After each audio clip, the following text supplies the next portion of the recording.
दोस्तों सबसे पहले तो गुस्ताखी माफ़, क्योंकि पिछले कुछ अरसे से मैं कोई भी वीडियो नहीं डाल पाया। उसका कारण ये है कि मेरा स्केड्यूल बहुत ज़्यादा बिजी था। लेकिन उस बिजी स्केड्यूल में आप लोग भी कहीं ना कहीं शामिल थे। वो कैसे, वो आपको आने वाले समय में पता चल ही जाएगा। लेकिन इस वीडियो में मैं आज बात करने वाला हूँ एक ब्रांड न्यू परफ्यूम के बारे में, जो कि मिडिल ईस्टर्न परफ्यूम ब्रांड से है, जिसका नाम है नूसुक। और जिस परफ्यूम के बारे में आज हम बात करेंगे उसका नाम है Faris Al Arab. Hi guys, welcome back. This is Anshul and you are watching Perfume Beast. So guys, Nusuk brand को समहाउ आप कहीं ना कहीं जानते हैं, बिकॉज मेरे पिछले वीडियोस में मैंने इस ब्रांड का जिक्र किया है। और उस वीडियो में मैंने आपको बताया था कि नूसुक ब्रांड का एक परफ्यूम आता है जिसका नाम है ब्लू ऊद, जो कि बहुत ही शानदार परफ्यूम है, जिसका प्रोजेक्शन बहुत ज़्यादा अच्छा है, नोटिसेबल परफ्यूम है। लेकिन आज मैं जिस परफ्यूम के बारे में बात करने वाला हूँ नूसुक ब्रांड के, उसका नाम है फारिस अल अरब, जो कि अभी हाल ही में इंडिया के अंदर आया है। हालांकि ये जो परफ्यूम है ये ऑलरेडी ग्लोबली लॉन्च हो चुका था 2022 में, लेकिन इंडिया में इन्होंने इस परफ्यूम को अभी भेजा है। तो इससे पहले मैं इस परफ्यूम की खुशबू की बात करूं, मैं आपका ध्यान थोड़ा सा इसकी पैकेजिंग और प्रेजेंटेशन की तरफ लेकर जाना चाहता हूं। अगर मैं इसके बॉक्स की बात करूं, एज सच कोई भी बहुत ज़्यादा एक्स्ट्रा ऑर्डिनरी बॉक्स नहीं है, एक ऑर्डिनरी बॉक्स है। लेकिन जो इस बॉक्स के अंदर अच्छी चीज़ें हैं या बात करने लायक चीज़ें हैं वो है इसका डिज़ाइन। कहीं ना कहीं इसके अंदर वो टेक्सचर डिज़ाइन देखने को मिलता है, जो कि आज की डेट में मैं समझता हूँ कि ट्रेंडिंग डिज़ाइन है, बॉक्स डिज़ाइन है, ट्रेंडिंग है। क्योंकि कहीं ना कहीं कंपनीज या जो ब्रांड्स हैं वो अपने कस्टमर को एक वो टेक्सचर्ड फील देना चाहती हैं अपने बॉक्स के ज़रिए, ताकि उस बॉक्स को एक प्रीमियम फील या लुक मिल सके। अब ओवरऑल अगर इसके डिज़ाइन की बात करूँ तो एक और दो चीज़ें इसके अंदर अट्रैक्शन वाली है कि इसके अंदर इन्होंने जो इसका डिज़ाइन है वो गोल्डन विंग्स जैसा बनाया है, जो कि कहीं ना कहीं थोड़ा सा शाइन देती है इस बॉक्स को। अब अगर इसकी बॉटल की बात करूँ तो इसका बॉटल का डिज़ाइन भी मैं ये नहीं कहूँगा कि बहुत ज़्यादा एक यूनिक टाइप का डिज़ाइन है, बिकॉज ये जो डिज़ाइन इन्होंने इस अपनी बॉटल को दिया है, ये कहूँ स्पेसिफिकली कैप को दिया है, तो वो भी एक आप ये कह सकते हैं कि एक आज की डेट में कॉमन डिज़ाइन बन चुका है। लेकिन ओवरऑल अगर इसकी बॉटल की क्वालिटी की बात करूँ तो बॉटल की जो क्वालिटी है वो बहुत ज़्यादा अच्छी है, बिकॉज क्वाइट हैवी टाइप सा बॉटल है इस परफ्यूम का। तो इससे पहले मैं आपको इसकी खुशबू के बारे में कुछ बताऊँ, मैं आपको मेरा एक एक्सपीरियंस शेयर करना चाहता हूँ कि जब मैंने इस परफ्यूम को यूज़ किया तब मुझे इसकी जो रिजेंबलेंस है, या ये कहूँ कि मुझे ऐसा लगा कि ये क्लोन है एक बहुत ही महंगे डिज़ाइनर परफ्यूम का। अब मैं आपको ब्रांड डिस्क्लोज कर देता हूँ कि मुझे एक ह्यूगो बॉस का एक बहुत ही फेमस या पॉपुलर परफ्यूम है, उसका ये क्लोन लगा, या ये कहूँ कि उसके बहुत ज़्यादा नज़दीक लगा। और अगर उस परफ्यूम की कीमत की बात करूँ, उस डिज़ाइनर परफ्यूम की कीमत की बात करूँ, तो ऑलमोस्ट 6 से 7 हज़ार की रेंज में आता है। तो इसकी जो खुशबू है फारिस अल अरब की, ये बेसिकली एक एरोमेटिक स्पाइसी टाइप सा फ्रेग्रेंस है। अब जब आप इसे लगाएंगे तो जो सबसे पहला इंप्रेशन आपको मिलेगा वो मिलेगा स्पाइसीनेस का। अब जो इसकी वो स्पाइसीनेस है वो इसको जिंजर देता है, आपको हल्की सी अदरक की वो खुशबू आएगी इसके पहले नोट के अंदर ही। लेकिन वो जो खुशबू है वो क्लियर कट अदरक की नहीं होगी, कहीं ना कहीं आपको उसमें थोड़ा सा ब्लेंड भी मिलेगा एरोमेटिक नोट्स का। अब वो ब्लेंड किसका होगा या कौन सा ऐसा एरोमेटिक नोट आपको बहुत प्रोमिनेंटली स्मेल करने को मिलेगा जिसको आप लगाते ही पहचान जाएंगे, तो वो नोट होगा लेवेंडर का। इसलिए इस परफ्यूम की जो शुरुआत है वो एरोमेटिक स्पाइसी टाइप की शुरुआत है, और वो जो उसका इंप्रेशन है या जो उसका वो फील है वो एंड तक कायम रहता है। लेकिन ड्राई डाउन में आपको हल्का हल्का बैकग्राउंड में स्ट्रॉबेरी का नोट भी स्मेल करने को मिलने वाला है, कहीं ना कहीं वो थोड़ी सी फ्रूटीनेस भी आपको स्मेल करने को मिलने वाली है। और वो जो स्ट्रॉबेरी का नोट है वो as such clear cut strawberry का नोट नहीं है, क्योंकि इसके अंदर एक फ्रूट का इस्तेमाल किया गया है जिसका नाम है मनिनका। लेकिन उसकी जो खुशबू है वो ज़्यादातर स्ट्रॉबेरी के साथ मिलती जुलती है, जहाँ पे आपको वो हल्की सी जूसीनेस मिलती है।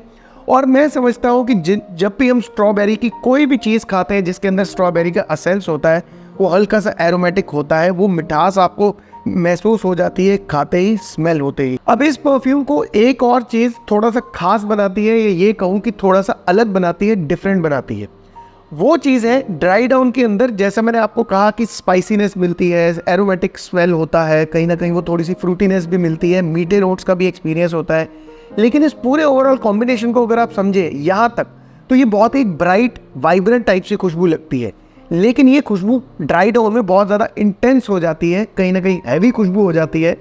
और आपको एक और चीज़ बताना चाहता हूँ कि ये परफ्यूम बहुत ज़्यादा मैस्कुलिन टाइप सा परफ्यूम है, क्योंकि ड्राई डाउन में ही आपको कहीं ना कहीं वो एनिमलिक नोट का भी एहसास होता है, वो वुड नोट्स का भी एहसास होता है, जो कि इस पूरी की पूरी कॉम्बिनेशन को या पूरी की पूरी खुशबू को एक यूनिक खुशबू बना देता है। और उसी यूनिकनेस के चलते मैं इस परफ्यूम को as a date wear, as an office wear, या ये कह सकते हैं कि किसी भी फॉर्मल ओकेजन पे ये परफ्यूम वेयर किया जा सकता है।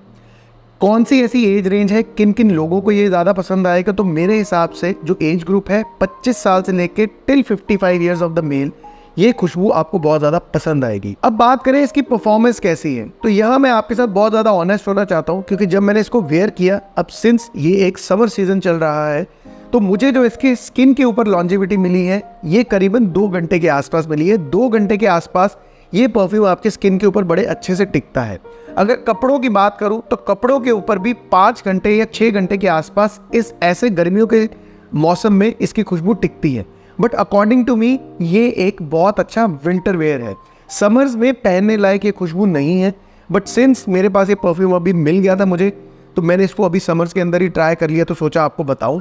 अच्छा हुआ मैंने इसको अभी ट्राई कर लिया, क्योंकि मैं अब आपको बहुत कॉन्फिडेंट होकर बता सकता हूं कि ये एक बहुत अच्छा विंटर वेयर है। अब बात करते हैं कि ये परफ्यूम क्लोन किसका है या किससे इंस्पायर्ड है। अब मैं ये आपको बताना चाहता हूं कि ये परफ्यूम जब आप वेयर करेंगे तो ये परफ्यूम की आपको सिमिलरिटी बहुत ज़्यादा लगेगी हुगो बॉस द सेंट जैसी। तो ये जो दोनों फ्रेग्रेंसेज हैं, अगर मैं फारिस अल अरब की सिमिलरिटी की बात करूं कि ये हुगो बॉस द सेंट के कितना क्लोज है, तो यहाँ मैं आपको बताना चाहता हूँ कि मुझे इसकी सिमिलरिटी 70 से 80% के आसपास लगी।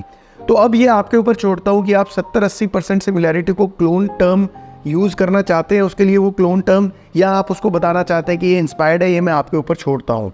लेकिन यहाँ मैं आपको बताना चाहता हूँ कि ये फ़र्क है कहाँ पे। तो इसमें आपको इस परफ्यूम के अंदर आपको सेम एरोमेटिक और स्पाइसीनेस मिलती है जो कि आपको इसके अंदर मिलती है, बट ये जो परफ्यूम है original Hugo Boss the scent है, ये ज़्यादा अट्रैक्टिव मुझे इसलिए लगता है बिकॉज इसके अंदर वो जो ब्राइटनेस है वो ज़्यादा है। ये परफ्यूम थोड़ा सा इंटेंस साइड पर चला जाता है, थोड़ा सा डार्क फ्रेग्रेंस लगती है ड्राई डाउन के अंदर। लेकिन ओवरऑल अगर आपको बताऊं कि इस खुशबू की जो प्राइस है वो ऑलमोस्ट 6 से 7 हज़ार की रेंज में है, और मुझे जो मेरे सोर्सेज से पता चला है कि इस परफ्यूम की जो MRP है वो ऑलमोस्ट 2,000 रुपये के आसपास है। बट हालांकि मैंने इसको ऑनलाइन ढूंढने की कोशिश की है, ना तो अभी अमेजोन पे अवेलेबल है, ना फ्लिपकार्ट पे अवेलेबल है, ना किसी भी ऐसी ऑनलाइन ई-कॉम वेबसाइट के ऊपर अवेलेबल है। बट मैं कोशिश कर रहा हूँ कि जो अपना एक सोर्स है फ्रेग्रेंट ऑरा, मैं उनको बोल रहा हूँ कि अगर वो ये परफ्यूम अरेंज कर सकते हैं, और अगर आपको मैं इसके ऊपर कोई डील लेकर आने में सक्सेसफुल हो पाया तो बहुत अच्छी चीज़ हो जाएगी। बिकॉज अगर ये 1500 से 1600 की रेंज में आपको मिलता है तो मेरे हिसाब से एक बहुत ही अच्छा परफ्यूम है बाय करने के लिए, बहुत अट्रैक्टिव खुशबू है, एक यूनिक टाइप सी खुशबू है आपको अपनी कलेक्शन में ऐड करने के लिए। और फ्रेंड्स, इस वीडियो के जरिए मैं आपको एक और चीज़ बताना चाहता हूँ कि हाल ही में मैंने मिडल ईस्टर्न परफ्यूम ब्रांड्स के बहुत सारे परफ्यूम ट्राई किए हैं, लगभग 20 परफ्यूम्स ट्राई किए हैं, जिसकी मैंने एक अनबॉक्सिंग की सीरीज भी स्टार्ट करी हुई है, जिसके अंदर बहुत सारे अलग अलग ब्रांड्स हैं, रिच है, नुसुक है, रिहाना है, नसीम है, और भी बहुत सारे ऐसे मिडल ईस्टर्न ब्रांड्स हैं जिनको मैंने अभी ट्राई किया, और मैं जल्द ही उनके डिटेल्ड रिव्यूज़ आप तक लेकर आने वाला हूँ। बहुत सारी ऐसी खुशबुएं हैं उसमें, बहुत सारे ऐसे परफ्यूम्स हैं उसके अंदर जो कि अभी तक इंडिया के अंदर लॉन्च भी नहीं हुए हैं, बट कहीं ना कहीं मेरी कोशिश रहेगी कि आपको वो परफ्यूम्स मैं अवेलेबल करवा पाऊँ, तो आप उन वीडियोस के ऊपर जरूर नजर रखिएगा। तो दोस्तों, मैं उम्मीद करता हूँ मेरा आज का वीडियो जो कि नुसुक ब्रांड के फारिस अल अरब परफ्यूम के रिव्यू के ऊपर बेस्ड था, आपको पसंद आया होगा। और साथ में ये भी पूछना चाहता हूँ कि क्या आपने इस परफ्यूम के बारे में पहले सुना था या हमारे चैनल के माध्यम से ही आपको इस परफ्यूम के बारे में पता चला है, वो भी कमेंट करके बताइए। बाकी कमेंट तो आपको करना ही करना है, लाइक भी कीजिए इस वीडियो को, चैनल सब्सक्राइब नहीं किया है चैनल सब्सक्राइब भी कर लीजिए, और ये सब करते वक्त महकते रहिए, मुस्कुराते रहिए। Enjoy life, take care.